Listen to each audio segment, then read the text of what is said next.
যারা শুনছেন সবার প্রতি আন্তরিক কৃতজ্ঞতা। গলার অবস্থা ভয়াবহ খারাপ, সো আমাকে আপনারা যেভাবে নর্মালি শোনেন হয়তো কিছুটা শুনতে সমস্যা হতে পারে, এই কারণে শুরুতেই দুঃখ প্রকাশ করে নিচ্ছি।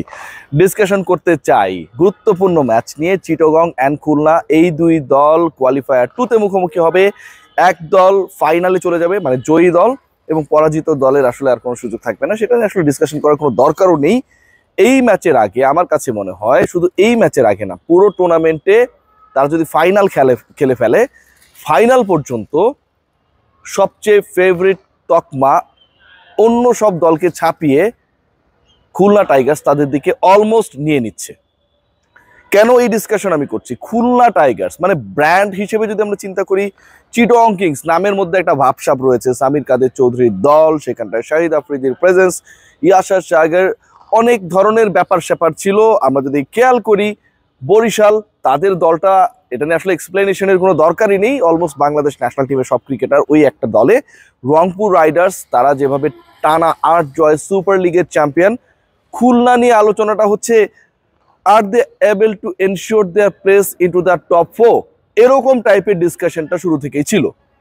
এবং এই স্পেসিফিক ডিসকাশন যখন ছিল, তখন হুট করে রাজশাহীর উত্থান। রাজশাহী এমন ম্যাচ জেতা শুরু করলো এবং এমনভাবে তারা আলোচনায় চলে এলো বিতর্ককে ছাপিয়ে, যে টপ 4-এ হয়তো রাজশাহী চলে যাবে, খুলনা শেষ পর্যন্ত যেতে পারছে না, along with Chittagong, Barishal and Rangpur.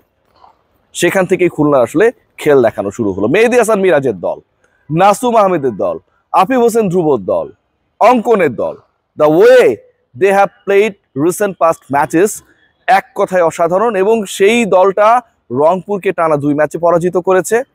এমন একটা সিচুয়েশনে পরাজিত করেছে তখন আসলে তাদেরকে হারানোটা ছাড়া অন্য কোনো ওয়ে ছিল না যদি তারা টপ 4-এ খেলতে চায়।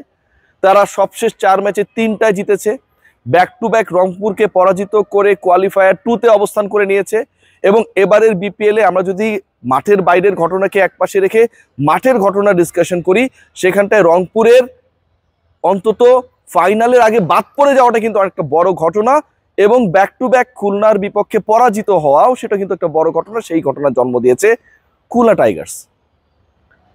লাস্ট ম্যাচে যেভাবে খুলনা রংপুরকে চেপে ধরলো, যেভাবে টিম ডেভিড, যেভাবে উইন্স, যেভাবে আন্দ্রে রাসেল, এই যে 3 জন ক্রিকেটার যাদেরকে উড়িয়ে এনেই খেলিয়ে দেওয়া হলো, তাদের এগেনস্টে নাসুম আহমেদরা সাকসেসফুল হলেন। যেভাবে বিলো 100 তারা প্যাকড হয়ে গেলেন, 9 উইকেটে সেই ম্যাচটা 10 ওভারের মধ্যে জিতে ফেললো খুলনা। তারা যে চট্টগ্রামের বিপক্ষে কোয়ালিফায়ার 2-তে নামার আগে আরো তাতিয়ে থাকবে সেটা নিয়ে কোনো আলোচনার সুযোগ নেই। যে ক্রিকেটাররা পারফর্ম করেছেন, দেখেন নাসুম আহমেদ শুরুর দিকটায় খুব একটা কনসিস্টেন্ট ছিলেন না, সব ম্যাচ খেলতে পারেননি। নাসুমের অনেক মনের মধ্যে দুঃখ ছিল, আই নো, খুব স্বাভাবিক।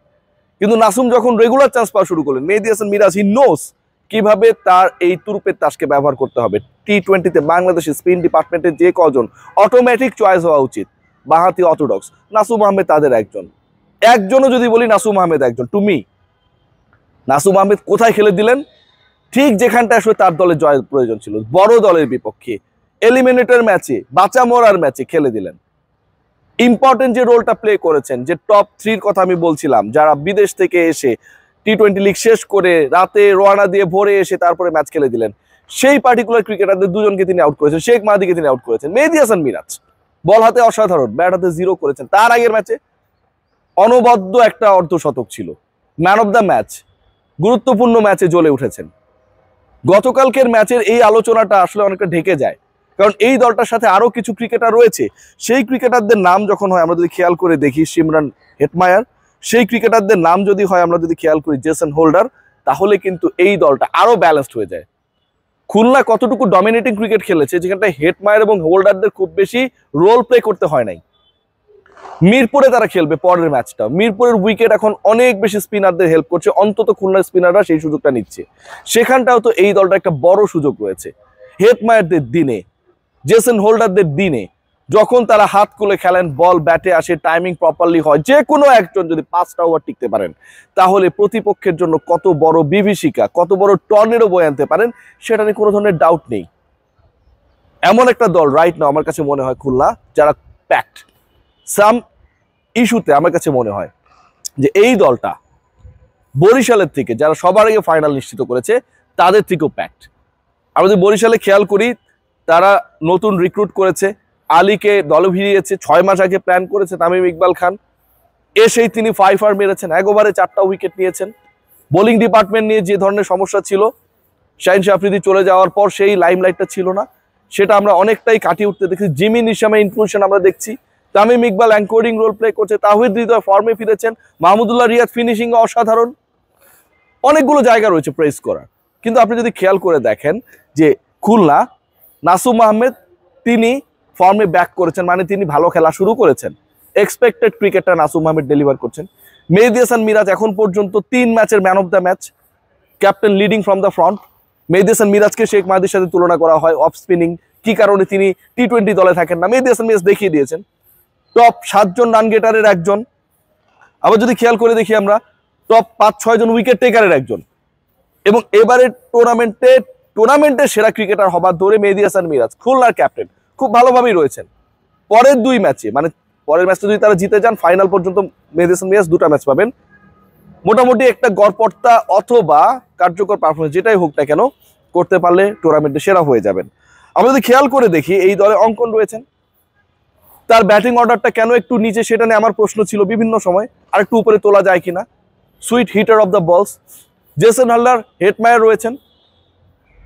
আমার কাছে যেটা মনে হয় যে এই মুহূর্তে দারুণ একটা প্যাকেজ এই দলটা, এবং এই প্যাকেজে লিডিং এ রয়েছেন মোহাম্মদ নাইম, যার নামটা আমি শেষে বললাম।